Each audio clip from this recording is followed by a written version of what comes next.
আসসালামু আলাইকুম। আপনারা সকলেই ভালো আছেন। আজ আমি দেখাবো রুই মাছ সর্ষে বাটা দিয়ে ঝাল। আগে থেকে নুন হলুদ মাখিয়ে রেখেছি মাছগুলো, সেগুলো আমি একে একে কড়াইয়ে দিয়ে দিচ্ছি। সব মাছগুলোই আমি দিয়ে দেবো।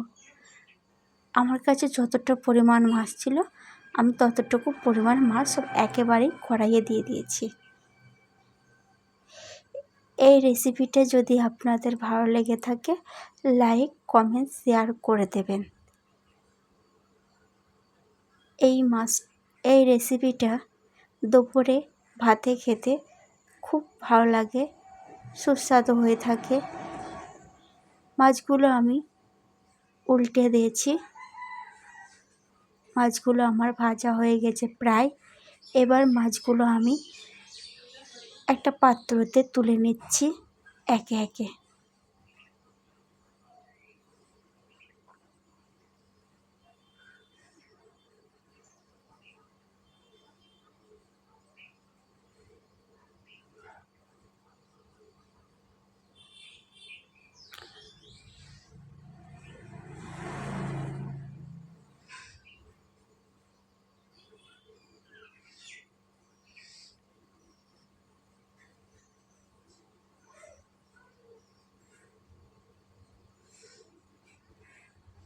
একে একে আমি সব মাছগুলো তুলে নিলাম। এবার মাছের তেলেতেই আমি দিয়ে দিলাম কালো জিরে,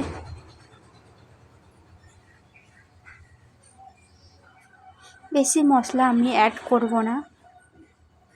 এবার স্বাদ পরিমাণে লবণ দিয়ে দেব। লবণ দেওয়া আমার হয়ে গেছে। এবারে একটু জিরে গুঁড়ো দিয়ে দেব, আর হালকা একটু হলুদ গুঁড়ো দিয়ে দেব ওরই সঙ্গে। এবারে একটু নেড়ে নিলাম। এবার দিয়ে দেবো কাঁচা লঙ্কা বাটা আর সরষের সঙ্গে যে পেস্টটা ছিল সেটা আমি দিয়ে দিচ্ছি। ভালো করে কষিয়ে নিতে হবে এটাকে মশলার সঙ্গে। যতক্ষণ না তেল ছেড়ে আসবে মশলার গায়ে থেকে ততক্ষণ আমি জল অ্যাড করব না। এটা আমি 1 থেকে 3 মিনিট পর্যন্ত হালকা আঁচে কষিয়েছি, যাতে মশলাটা লেগে না যায় তলায়। তাহলে আবার ঝোলটা আমার ফুটে উঠেছে। এবার আমি একে একে মাছগুলো দিয়ে দেব।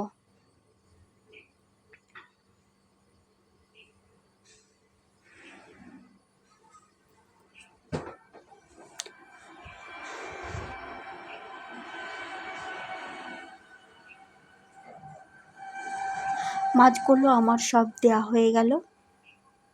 আপনারা সকলেই দেখতে পাচ্ছেন তরকারিটা প্রায় আমার হয়ে এসেছে। এবার আমি একটা পাত্রতে তুলে নেব। তোলা হয়ে গেছে। আপনারা দেখতেই পাচ্ছেন মাছটা কত সুন্দর হয়েছে। এটা দুপুরের লাঞ্চে খেতে খুব সুস্বাদু হবে। আপনারা সকলে ভালো থাকবেন, সুস্থ থাকবেন।